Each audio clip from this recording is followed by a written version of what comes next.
امیر اہل سنت کی بارگاہ میں عرض ہے کہ یہ بیرون ملک جو موڈ یوز ہوتے ہیں تو کیا اس میں قبلے کا تعین ضروری ہوتا ہے؟ اور اس کے علاوہ جہاز کے اندر جو ہے نا اس میں کیسے ہم قبلے کا تعین کریں گے؟ کموڈ ہو یا WC، استنجا یا زمین پر بیٹھ کر کوئی ویرانے میں استنجا کرے جہاں بھی، تو استنجا کرتے وقت قبلے کی طرف منہ یا پیٹھ کرنا یہ مکروہ تحریمی ہے، حرام، قریب قریب حرام کے ہے، گناہ ہے۔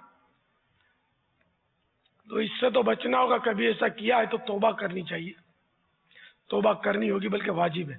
تو اب یہ کہ جہاز میں یا بیرون ملک یعنی پاکستان کے باہر کے، اب تو پاکستان میں بھی باب المدینہ میں بھی یہ کافی آ چکا ہے کموڈ، تو اس کو بھی اسی طرح بنانا چاہیے کہ قبلے کی طرف پیٹھ یا منہ نہ ہو اس طرح۔ اب یہ عمارت بنانے والے وہ اپنی خوبصورتی اور اس کا لوکیشن کے مطابق بناتے ہیں،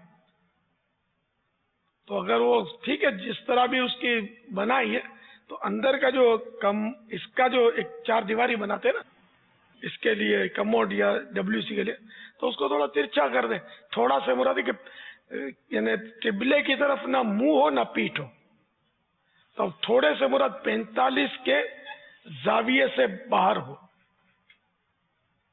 تو اب یہ سمجھنا ہر ایک کے بس کا کام نہیں ہے، تو اس لیے میں آسان فارمولہ یہ دیتا ہوں، جیسے آپ قبلے کی طرف منہ کریں تو سلام پھیرتے نا، سیدھی طرف الٹی طرف، تو یعنی یہ سلام پھیرنے والے رخ میں WC یا کموڈ بنائیں، تو یہ 90 ڈگری کا ہو جائے گا، بہت یعنی کہ آسانی ہو جائے گی۔ 45 سے اگر تھوڑا سا ہم نے باہر رکھا بھی تو بعض ہوگا آدمی ترچھا ٹیڑھا ہوتا ہے ضرورتاً، تو پھر قبلہ رخ یا پیٹھ یہ ہوتا رہے گا، یہ گناہ میں پڑتا رہے گا بار بار۔ دنیا بھر میں یہ اگر اس طرح کریں گے نا تو بچت ہو جائے گی، لیکن یہ بالکل ذہن نہیں ہے، نہ یہاں نہ باہر۔ باب المدینہ میں کون سا ذہن ہے؟ عمارتیں جو بنتی ہیں رخ نہیں ہوتے، ان کے ٹھکانہ ہوتا نہیں، یہ تو کوئی خدا ترس آدمی ہو جو خریدے مکان اور پہلے سے اس کی ترکیب بنائے۔ اگر خالی اتنا کہہ دیا نا کہ قبلے کی طرف یوں کر لینا، قبلہ رخ نہیں رکھنا، تو آپ پھنس جائیں گے۔ اس کا میں بھگت چکا ہوں سر، اور میرے کئی WC دوبارہ توڑوانے پڑے۔ تو اس لیے جب میں نے اپنے پر اعتماد کر کے ہزارہ روپے کا نقصان کیا، تو میرے کو پردہ کھائے گا ہی کیسے غلط رخ، تو میں نے تو اس کو توڑا اور کیا، مجبوری تھی، صحیح رخ کرو اس کا۔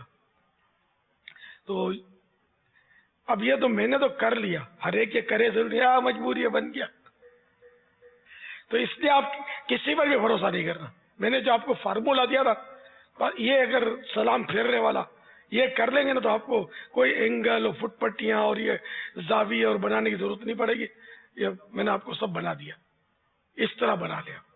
انشاءاللہ ایک بہت بڑی آفت سے آپ بچ جائیں گے، ورنہ یہ آفت گھر گھر ہے، یوں کہہ سکتے ہیں۔